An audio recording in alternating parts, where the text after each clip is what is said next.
Folks, welcome back to Land Timber Stream. Actually doing another stream tonight. It is, like 7:19 p.m. So we did one earlier as part of the continuing series, but I've been doing some good study today and just wanted to provide an update. Just the normal blog outside of just the limited series about a couple things.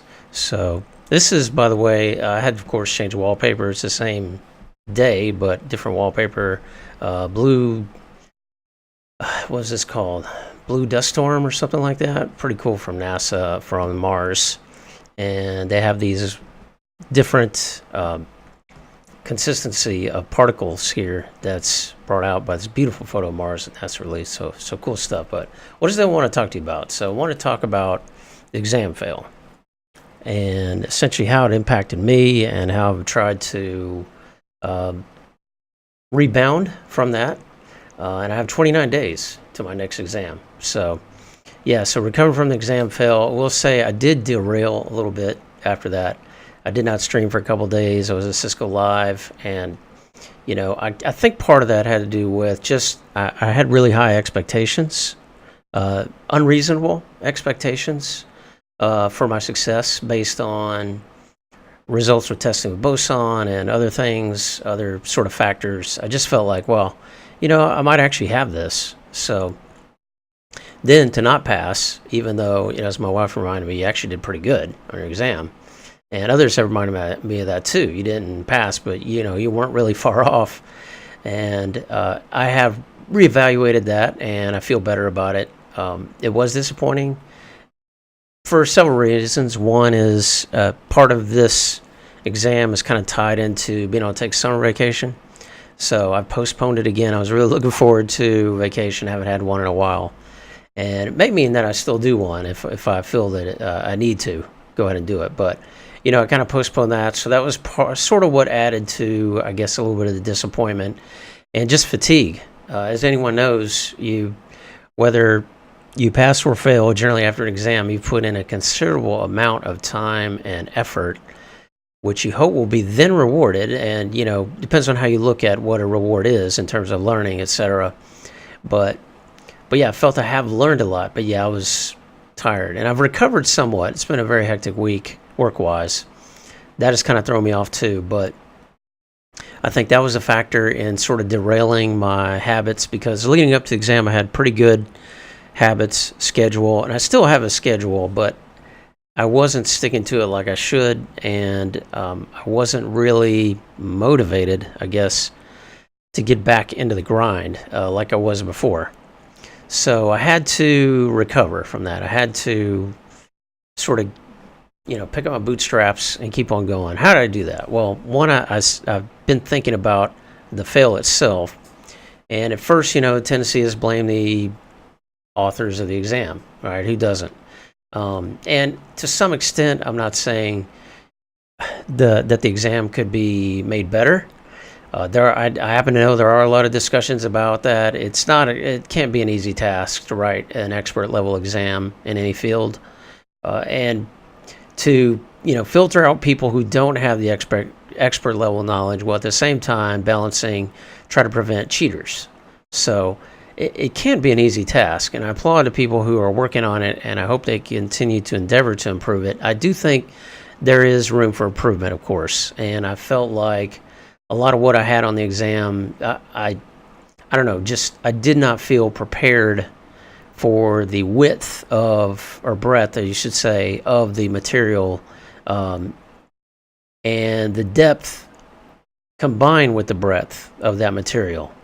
So I did think there were some very esoteric, I've said that before, areas of the exam. But as I begin to review, which is in the phase now, I'm reviewing what I missed, and I'm looking back at some of my notes, and I have to admit that there are areas that I'm just too weak in.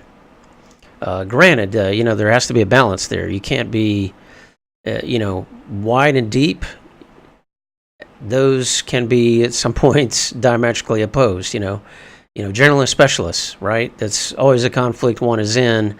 Which direction do I go now? Do I go wider? Do I go deeper on these particular areas of knowledge?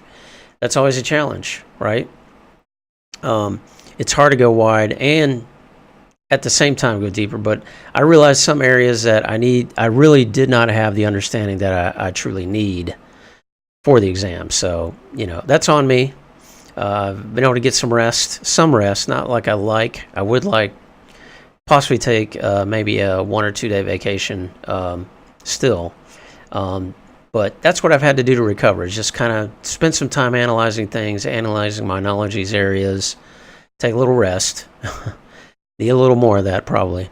Sought advice. That I did right away. Not advice to pass the exam, but just advice on how to get the mojo back. And again, I've called out some people who have been very encouraging in the community and helped me to sort of plan my attack. That's the other thing. You have an action plan. So it's one thing to set out a plan, and you all know I'm a planner. You've seen me on this blog. Can be overly detailed sometimes, but I do like to have a plan. I had a plan before for passing the written. After failure, you got to go back and reassess the plan. And I've done some of that. I feel like I need to do a little more, but that is what I've tried to do. And then in order to put the train back on the track, back on the rails, so to speak, I felt like I've done that, especially this weekend. And what I've done is something that I've fallen back to, is a carrot on a stick for me. It's kind of a safe place for me to get into something that I know that at the moment I don't feel like doing, but I need to. It's a task I got to take on, and that is I set a clock. So I use a sort of a version of a Pomodoro or tomato timer. I even have apps on here. You've seen me use them before for my posture, but I've also tried to use it for when I need to grind.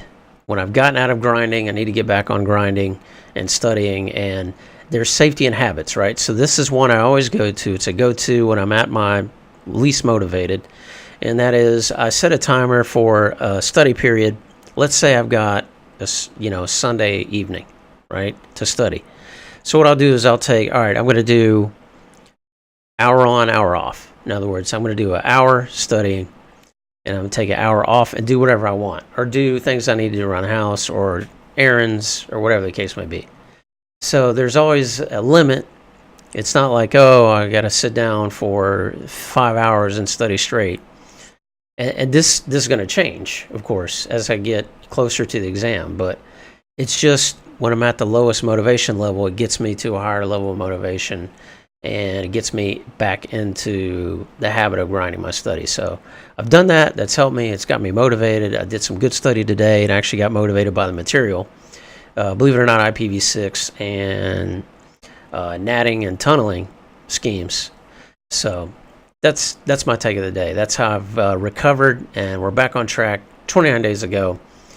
And what I've been working on today is ipv6. Like I said, I was going to stream a lab potentially, but I felt like I needed to do a little more research. So I've done some reading, looked up some articles, and I found some good stuff I was quick to jump on some Cisco Live on-demand library from 2018, Orlando.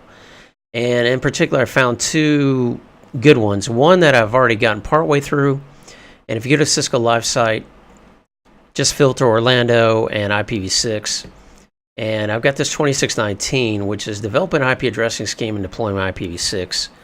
Good stuff there. I'm only partway through that, but even in the beginning, it had me pausing and going to look up some things, kind of verify some information. I sidetracked a little bit. I got into gratuitous ARP a little bit, believe it or not. And IPv4 link local addressing, had some great discussions in Discord on that. So I felt like I've had a productive day there. And then this one was recommended me by Show IP Interface Brief. He was actually at this one. I had this one in my schedule, but I skipped it. Hitchhiker's Guide to Troubleshooting IPv6. This is advanced. The other one is considered intermediate. It's in the 2000s. But so far, this one is good, and I'll probably the rest of the night be working on those things and back, maybe doing a little labbing tomorrow with some NAT schemes. But yeah, this is the Hitchhiker's Guide to Troubleshooting IPv6 by Nicole Wager. Looking forward to that. So anyway, that's what I'm up to this evening. I will be back tomorrow with the regular series, limited series on First Timer's Guide to Cisco Live, and we'll be talking about, I forget what it is. I'm talking about tomorrow. But let's see here real quick. I'll bring that up. And then we will jump off and get back into studying. I'm on a clock right now. So you may see me go through this kind of quick, and that's on purpose. I think we're today, of course, it was the World of Solutions. And this is taking a while to come up. Oh yeah, I've been updating the drill worksheet too with some areas that I've been working on. Yeah, tomorrow's about viral. So looking forward to that. Thanks for stopping by, folks.